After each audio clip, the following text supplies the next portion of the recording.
Hello everybody, welcome to today's video where today I'm going to be showing you how you can make your own little ornithopters. Because in my last video, well technically not my last, but the last one where it wasn't an update news, I made this. And somebody asked me if I could do a tutorial. And if there were any good videos on how to make one of them, and if not, if I could make my own.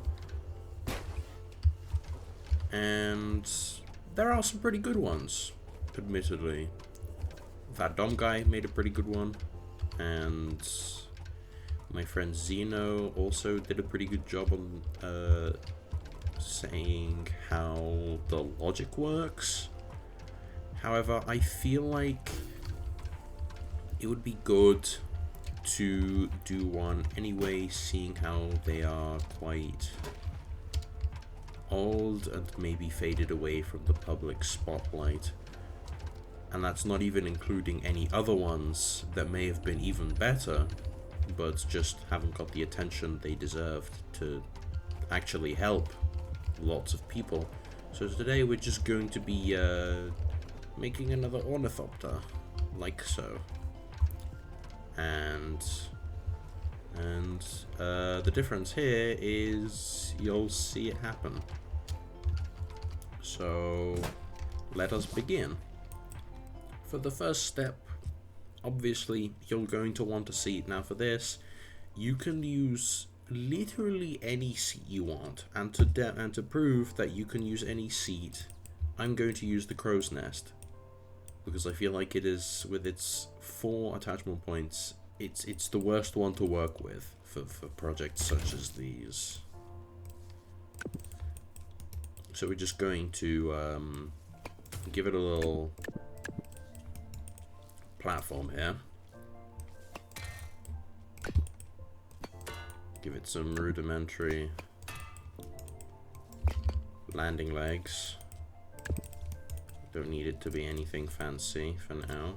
Something to land on so it isn't as abrupt of a stop on the ground, and so we can minimize any potential damage from getting trailmakered. So for now, that works, as you can see. Look at him with his little arms. He will be the pilot of our great machine.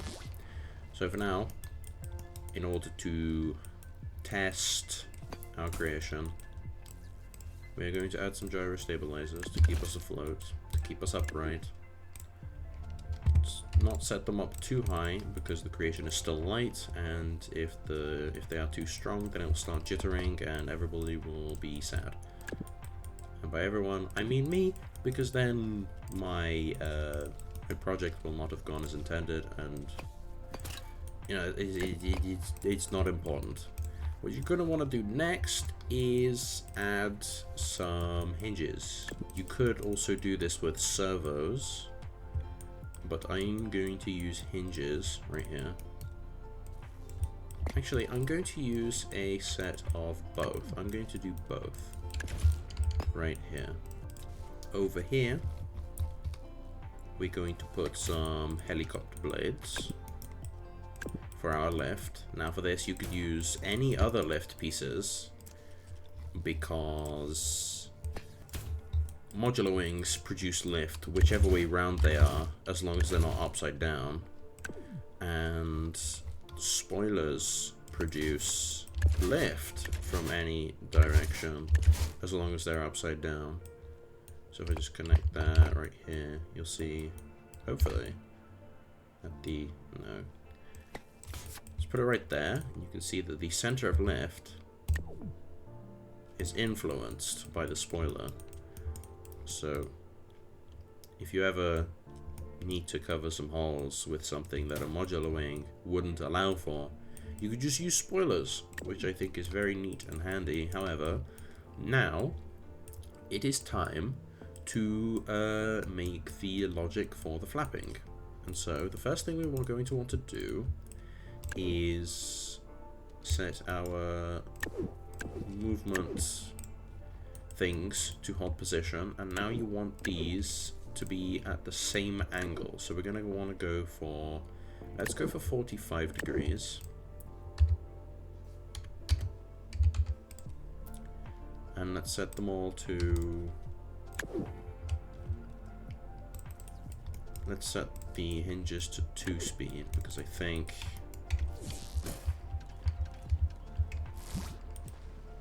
no, we want to set the servos to that as well. So you can see the hinges are a little bit faster, but the servo allows for a little bit more control due to the nature of the blocks. However, that's not the point here. Now we're going to want to get rid of the forces so I can see what I'm doing to begin with. We're going to want to place 2 logic gates down and also disable these, because we don't want anything to happen to them when we press A or D. You can also just do this by clearing the keybinds, but that doesn't really matter at that point, just as long as you cannot change them manually and they are only able to be influenced by these. So what you're going to want to do first is give the keybind you want. I'm going to use space, and then you want to give them a quick delay and pause, or duration and pause. I'm going to use 0.06, but you could generally just use anything. And then you're going to want to add a delay of the same amount to what you put in here to one of them, and then set one of them to negative instead. It doesn't necessarily have to be the same block, but one of them have to be negative and one of them have to have a delay. And when we take off now, you can see that we're jittering a little bit. That is because we don't have proper counterbalancing in the moving parts. The hinges are doing most of the moving and thus most of the weight displacement, and we don't have very smooth and stable flight. This is why I would suggest that you use the same thing on all sides, or else this could happen. I just wanted to prove that you'll get lift no matter what you do, no matter how bad or good your Ornithopter is, you will get a decent amount of lift as long as you didn't mess anything up. And so to make this work, we are just going to duplicate the hinges, because I think for this specific design of Ornithopter they work the best. And now when we take off, we get no vibrations, just pure lift. We have something that works. We have a basic flying Ornithopter that uses no power cores for its propulsion. Now, if you wanted to go truly bionic, you can always go for you can make your own gyros with spinning servos. Now, a good way to test if your things are working is to turn off the gravity, so you don't have to worry about staying in the sky.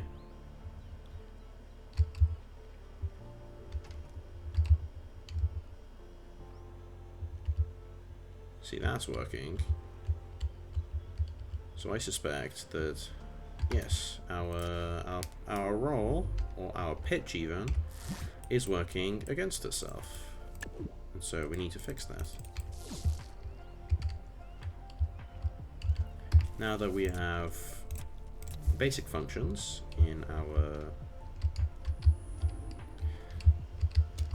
Now, Ornithopter, I think all you have to do is fine-tune the placements of your moving parts and make sure that it flies in a way that you like.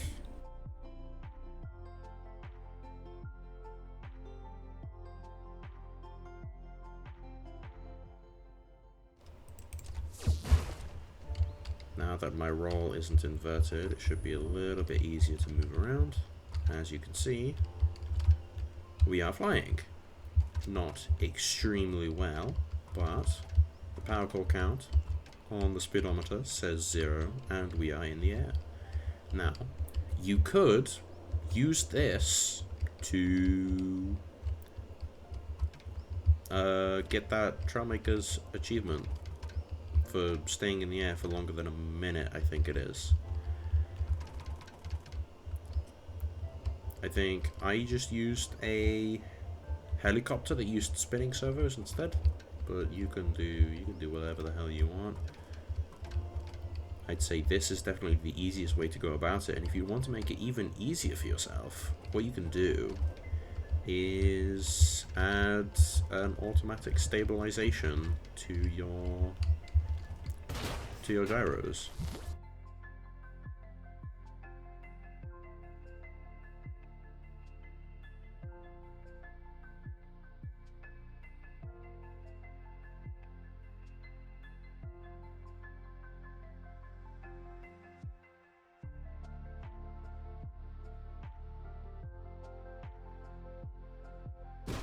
Generous dose of trial and error for this one, and eventually it'll work and you have yourself something that'll stay in the air indefinitely so long as it doesn't get damaged.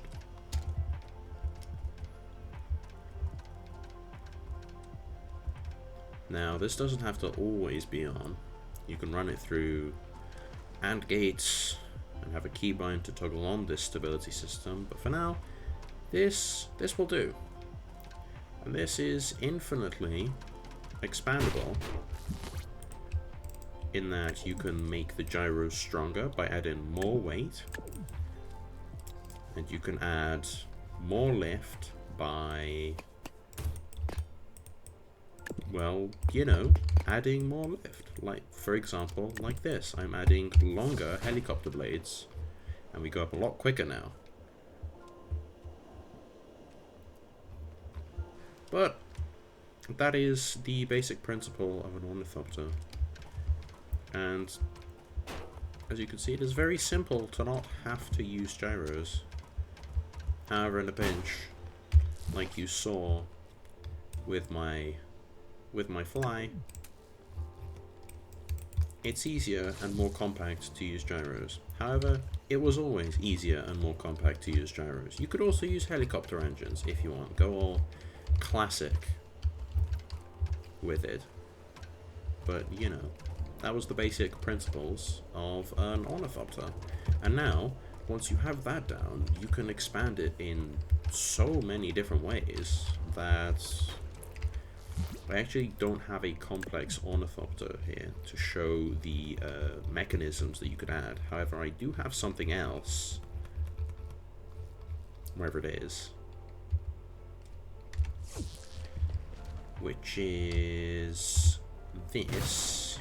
This is my knockoff Pelican, and it isn't an ornithopter, obviously, as you can see by the speedometer on the bottom left of the screen.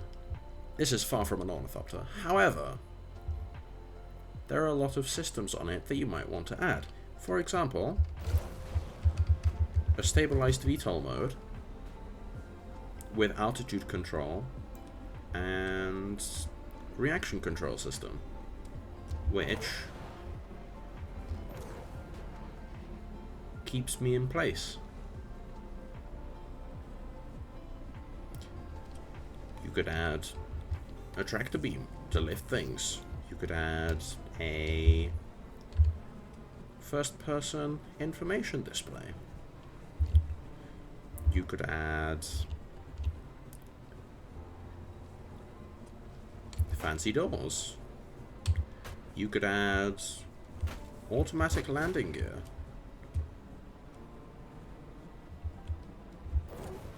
The choice, ultimately, is yours. Because it is your creation. And it is your game to play around with. And so, on that bombshell, that is going to be it for today's video.